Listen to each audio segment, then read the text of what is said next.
Imagine you are at a cafe in the United States. The server walks toward you and asks the following question. Did you want cream for your coffee? You might ask yourself how you should answer. What is the server talking about? Why did the server use a past tense construction, did you want? Why did the server not say, do you want cream for your coffee? In today's everyday grammar, we will try to solve a mystery. Why do some Americans use the past tense when they are talking about the present?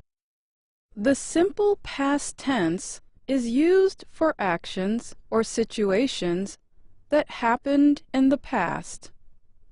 These actions or situations are finished. For example, you might hear a person say, "Did you have a good weekend?" When they ask this question, they are using the past tense construction, did you have, and they are clearly discussing a recent weekend that is now finished. They might ask such a question when they see you on Monday or Tuesday when you are back at work or school, for example. The traditional use of the simple past tense is this: to note complete actions or situations in the past. This definition is true most of the time in English conversation.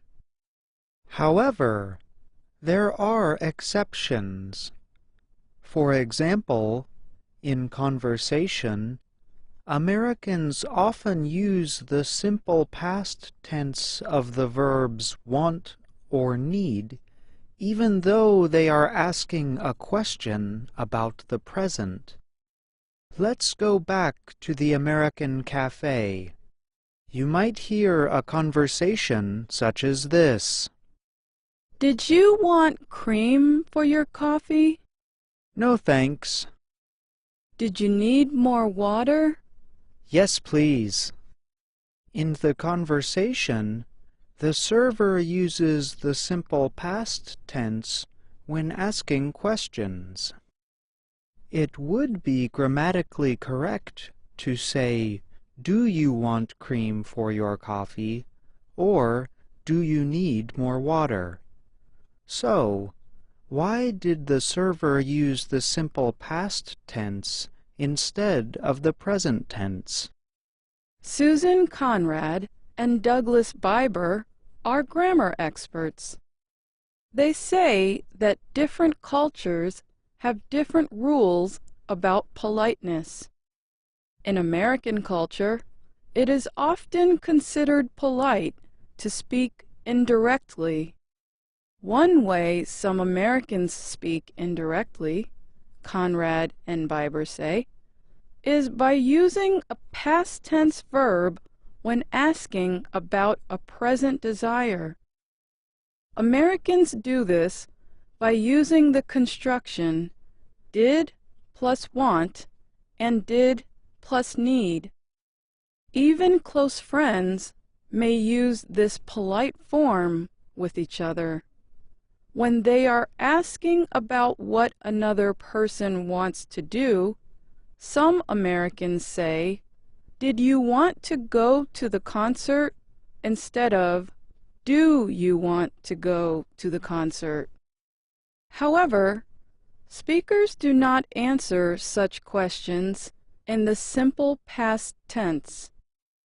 The answer usually comes in the verb forms that you would expect: a simple present, present progressive, or future tense verb, for example. Consider one of our example sentences. Did you want to go to the concert? The response to this question could be in the simple present tense. No, I don't want to. Or the response could be in the present progressive. No, I'm watching a movie. Or the answer could be in the future tense. Yes, I'll go to the concert. You can read more about these verb forms in previous everyday grammar stories. We started this program with a question. Why do some Americans use the past tense when talking about the present? We have discovered that Americans generally only do this when asking about a present desire or preference, and usually only with the verbs want and need. In general, Americans do not use the simple past in this way when they are asking for information or using other verbs such as like, love, prefer, and so on.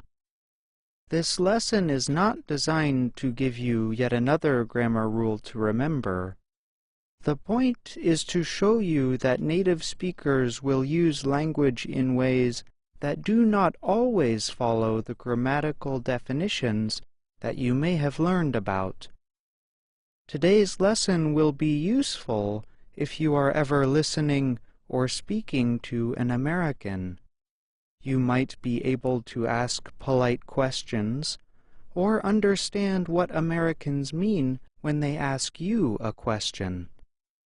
Remember, we have talked about a grammatical structure that you might hear or use in conversation. It does not follow the traditional rules of grammar, so we do not advise that you use it on your next English grammar test. I'm Alice Bryant. And I'm John Russell.